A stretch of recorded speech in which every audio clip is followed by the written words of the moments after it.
Hi guys, it's Adria, and for today's video I'm going to be sharing a little story about a pretty bad Valentine's Day experience. So happy Valentine's Day, or late. I'm either late or I'm early. I don't know when this is going up, but whatever. If the guy I'm talking about just so happens to see this, I have no ill feeling toward you. I hope all is well with you. I hope you're doing great. But this day, it was just not my cup of tea, all right? And this is just gonna be a lesson to younger people. Maybe you're single, maybe you're dating, maybe you're in a new relationship, I don't know. But let this be a little lesson to us all of what not to do. Or maybe what to do? I don't know. Take it for what you will. I don't know, guys. Do with it what you will. I don't know. Maybe you'll get something out of this, maybe you won't. Also, this is my second time filming this. I filmed it yesterday, and then I was editing it this morning, and I'm just like, no, I don't like this. I want to redo it. Plus, I also left out a crucial part, so I was just like, girl, I'm redoing this. And I'm even wearing the same thing that I wore in the video and did my hair the same exact way, makeup the same exact way, so it's kind of weird. But let's get into this. Okay, so there was this guy that I was casually seeing. We weren't, yes, we were dating, I don't know, but he wasn't my boyfriend. It wasn't legit. I was maybe talking to him for like a month and a half. I don't know. We had gone out on a lunch date. Like, I had met his mom and everything, but I had recently broke up with a long-term ex, the one I talked about in the other video, lied about being adopted and all that stuff. Yeah, you've probably seen that. If not, links right here. Feel free to watch that at your convenience. But, so it was, you know, just like casual dating, whatever. He was a nice guy, just like getting to know each other. He just, I don't know, he didn't seem like he was my type. I don't know, and I don't really even believe in a type. I don't know, I'm really kind of open to anybody, but you know, there's just some people you just don't click with. I don't know. I get that way with friends and, you know, people that aren't like for dating. So he had shared with me while we were getting to know each other that he struggled with a drug addiction. And if you're my family watching this and you're just judging me right now, you know what? Like, I learned from this, so now I'm sharing it, and now it's a lesson. So, you know, this was years ago. Can we move on? Whatever. Okay. So he told me that going out with me and like talking to me and all that stuff, like, you know, we kind of just like vented to each other about life and issues and things like that.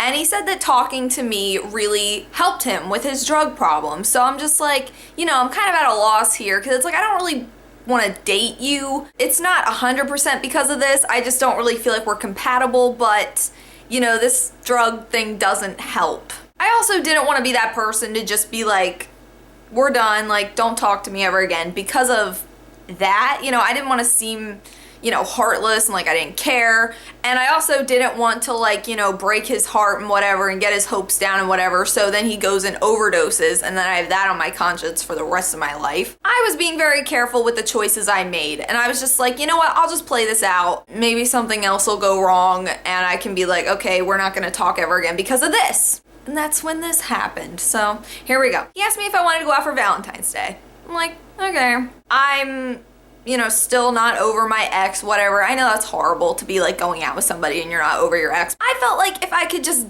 go out with somebody else, it would just make me forget about him. You know what I mean? Let's just go out for Valentine's Day. So Valentine's Day comes.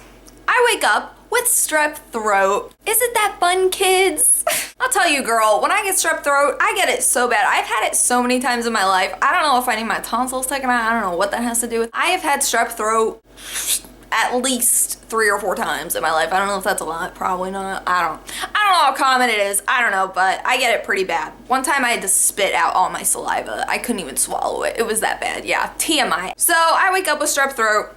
I know the feeling of strep throat. I didn't even need to go to the doctor, though I did go to the doctor and she gave me an antibiotic. I had a fever. I was just, ugh. So I was like, should I cancel? Here's the lesson here, kids. If you wake up with strep throat on the day of a date, cancel it, because that's the big man upstairs throwing you a warning like, hey, stay in bed today, don't go out. But I was like, I'm on my antibiotic, my fever's going down, so I'm not contagious.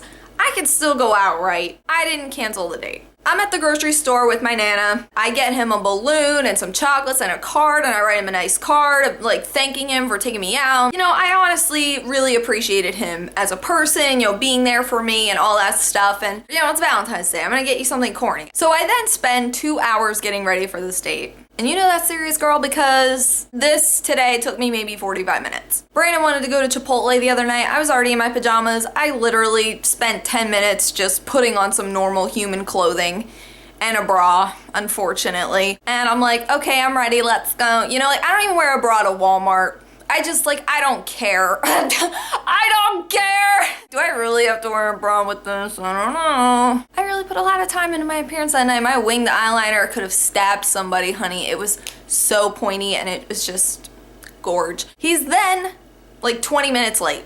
I can't even remember if he told me that he was running late or not, honestly. I don't know. So he got me like this single white rose, and I'm not crazy about roses, whatever, but we weren't boyfriend and girlfriend, so, you know, he would have no way of knowing that. I don't know, it just didn't seem like he really cared about the things that I gave him either. I don't even remember him reading the card. He seemed more concerned in asking my Nana about the architecture of our house and like how old it is, how many square feet it is. It's just like, you know, I'm all for, you know, talk to my Nana. You know, she's a nice lady, get to know her, but like, why here? Why right now? Why are you asking about this house when I'm ready to go out on the town and show off my great makeup, my great hair, my great outfit, boy? Like, let's go. Bye, Nana.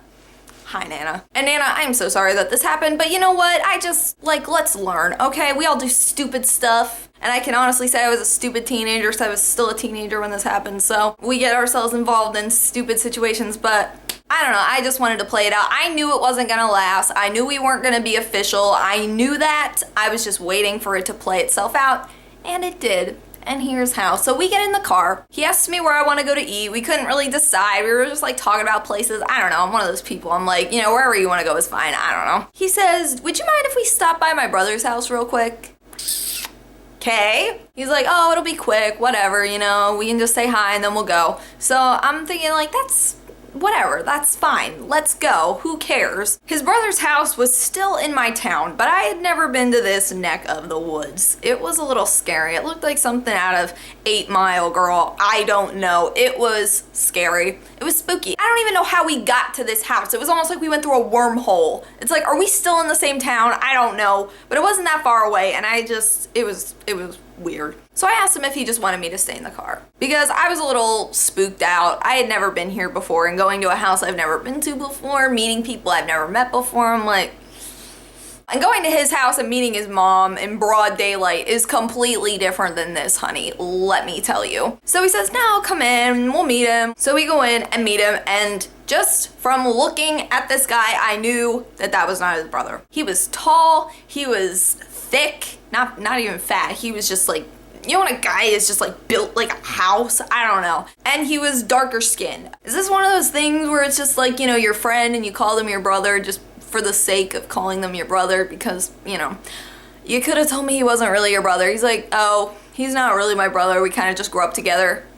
Boy, I thought I was coming here to meet your relative. And instantly I see something a little bit off about this guy, and I don't know. His brother goes out back and is grilling and asks me if I want a burger.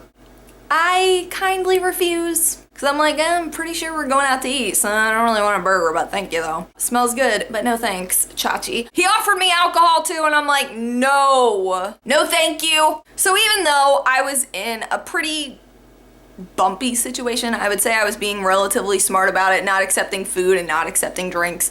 I was like, I'm not taking anything, no offense, but I just don't know you. I've never been here. This neighborhood's a little seedy. So then we go into the living room and there's a guy and a girl in there. Honey, this girl is passed out.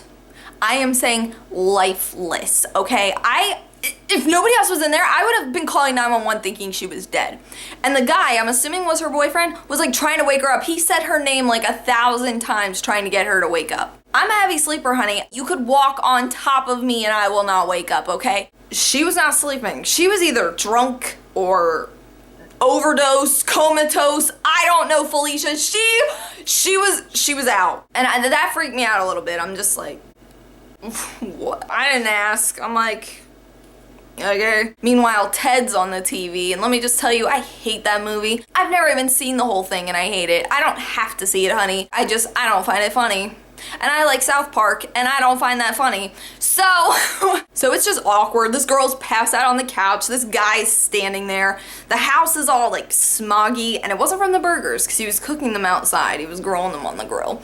And then there was a dog like barking in like this back room. I don't know. It was a whole thing.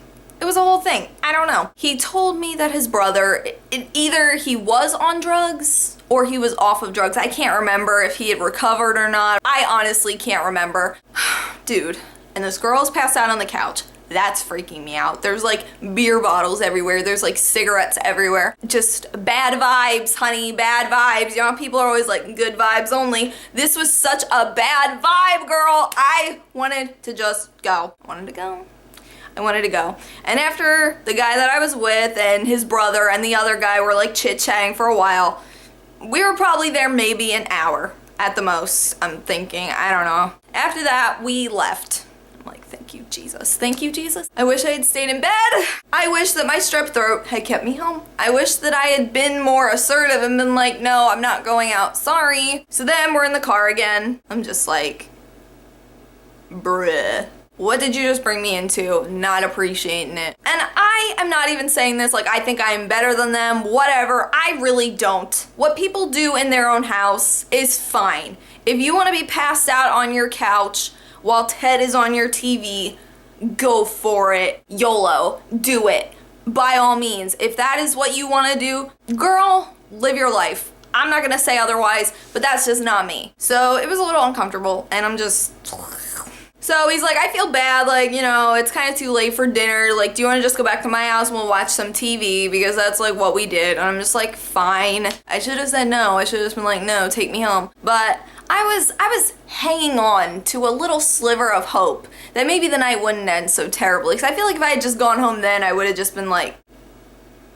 So we go to his house, and I'm just like, okay, whatever. We were watching the King of Queens, because I love the King of Queens. He loved the King of Queens.